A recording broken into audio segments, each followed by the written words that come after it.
d'abord le pilier de la stabilité politique, le pilier de la bonne gouvernance et le pilier du développement.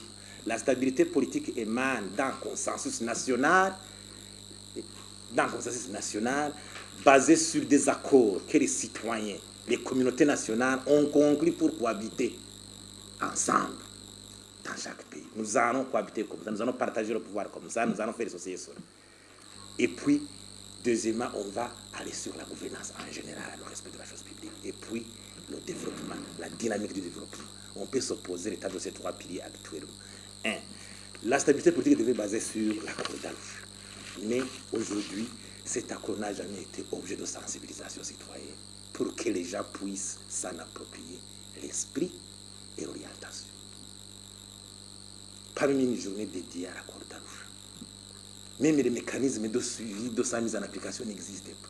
Il y avait même une commission qui avait été sollicitée pour être mise en application de suivi. Au début, cette commission n'a jamais été mise en application, qui comprend même les étrangers. On se demande que les Burundis en général, nous voulons quoi. Il y a actuellement l'esprit d'une certaine classe politique, l'opinion d'une certaine classe politique qui veut toujours réduire l'accord d'Arusha à un simple partage de pouvoir à Magaburanyama. Alors que nous savons que dans le temps, l'exclusion a été à la base du problème du Burundi. L'accord d'Arusha est venu pour trouver la solution à l'exclusion, pour partager le pouvoir d'une manière consensuelle. Et ce qui est là où le bas blesse aussi, c'est qu'il y a un discours chez une certaine classe politique burundaise qui vient raviver les démons de division du passé. Comme si les Burundais ne sont jamais assis ensemble pour dire nous avons tel problème, nous optons pour la réconciliation. Et ce qui est grave, le mot génocide est devenu à jouer. Toute partie des politiques avec qui vous ne pouvez pas me dire vous l'appelez génocide. Pourquoi? Alors qu'il y a une vérité de réconciliation qui est là pour qualifier de tels crimes et ce qu'ils ont commis. On dirait que les Burundais n'ont jamais opté pour la réconciliation. Et encore une fois, c'est que des fois, on entend une certaine opinion qui commence à réclamer l'abolition de l'accord. C'est grave. Alors qu'ils ne connaissent même pas le contenu. Il y a un accord qui n'a jamais été objet de sensibilisation, mais un citoyen isolé quelque part dit nous voulons l'abolition de l'accord. C'est incompréhensible. Le développement, plutôt la gouvernance. Il y a des comportements, des principes sacro-saints qui doivent caractériser, qui doivent être érigés en mode de gouvernement. C'est lutter contre l'enrichissement illicite. C'est opacité dans le recrutement, c'est opacité dans la passion des marchés publics. Les gens semblent vouloir s'approprier les biens nationaux d'une manière frauduleuse. Et cela dans l'impunité totale.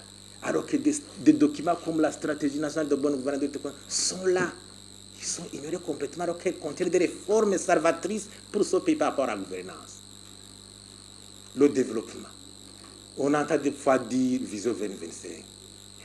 Qui est le contenu de la Vision 2025? Combien de Burundais qui connaissent le contenu de la Vision 2025? Aujourd'hui, on devrait être à l'élaboration du CCRP 3e génération. On n'en a pas. On est dans une situation, dans une conjoncture de gérer de la coopération. Alors qu'aucun pays au monde ne peut jamais se développer sans flux financiers extérieurs, quelle que soit leur nature.